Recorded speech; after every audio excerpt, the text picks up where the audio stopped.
Hello, I'm Jenni Lomax, and I studied at Rochdale College of Art in the late 60s, I think from 1967 to 69. I have very fond memories actually of being at Rochdale. It was a revelation to me after having been at quite a strict girls' grammar school, Chatterton Grammar School for Girls. And what I remember very vividly about being at art school was the kind of freedom there. Not in to say that you could just do what you want and there was no structure and there was no discipline to it, because there was, but there was this openness there and an amazingly wonderful range of tutors and visiting artists who seemed genuinely interested in each of us students as individuals, which felt really very different from grammar school anyway. And the fact that while there were various project sets, and there was also a bit of a sense of students being experimented on by some of the tutors. They had, I think, a lot of them had theories and ideas about art education, which they wanted to carry out. But it was, I'm thinking of things like, art. We had to do live drawing. It was part of the curriculum, but there would be things where the life model would be under or buried under something, and we would have to crawl round under tunnels to go and find the model and do the drawing. So, but there were, I suppose, this sense of feeling that you were there as individuals, not just a class or a cohort of or a group. You were there as individuals, but that we all worked together in sharing ideas. So there was a strong sense of studio, being in space together but talking to each other. And also, I suppose, because of the time too, that a lot of the artists teaching there had been looking towards some of the more experimental institutions like Black Mountain College and so on, that some of those ideas had got filtered down and connected through their relationships to other artists. So, and this sense of, I suppose, liberal education, that art education, art wasn't something that was neatly contained and classified, and that it did link to life and experience and a way of looking at the world. And I think there were all kinds of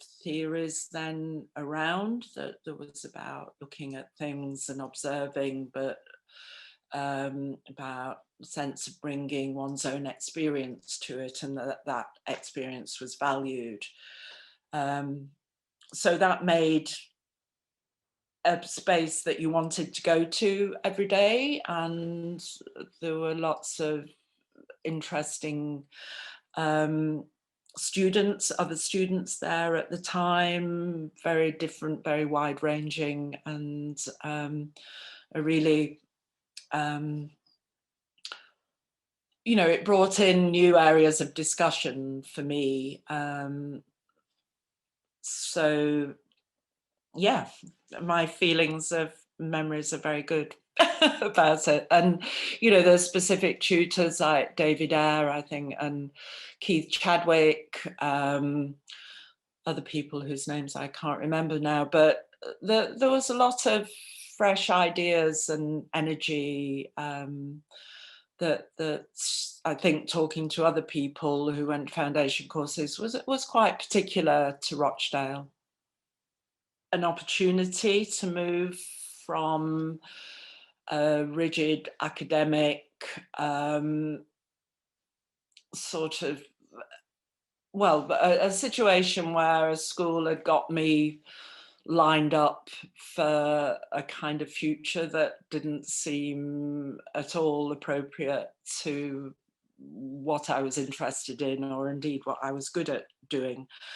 But the art school actually recognised that I did have some creative talent, and I suppose a broader talent for wanting to know more about things and to have a more open mind about subjects than I was allowed at school. So it was very important for me, I think, and it got me back interested in studying, which I'd lost that certainly in the lower sixth form at school. I lost interest, really, whereas it all came back to me when I went to Rochdale.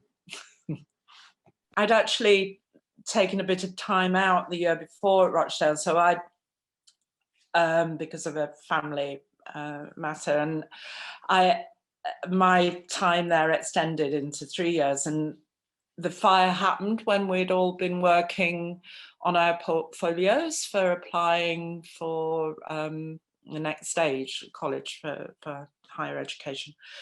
And yeah, the fire was a big shock. And I remember somebody phoning me at home and telling me it happened, but it was quite late in the evening and I couldn't get there, but I know other people went to watch the fire because I lived in Middleton, so it was a bit further away.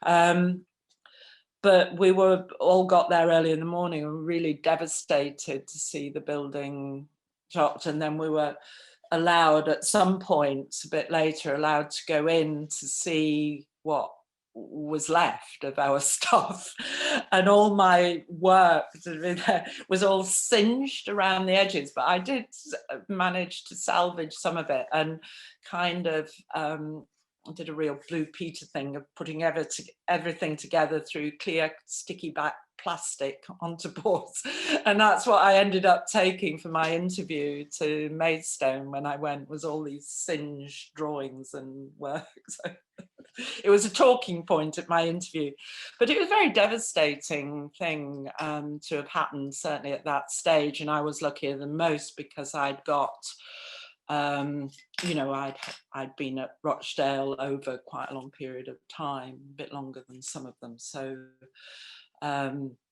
you know, I had a bit more stuff under my belt, but for some of the students it was quite a loss, I think. And then there was the upheaval of having to move to another space somewhere and all the changes that entailed. But I think it happened more or less to the, you know, getting towards the time when we were all applying for what was then DIP-AD colleges. So we're on our way out of the college, but it was a very yes, memorable thing to have happened, and very sad. I think it started in the etching room. Somebody had, it was a lesson to us all, had left oily rags in a bin by a radiator, and they caught fire in this old Victorian building. So there we are.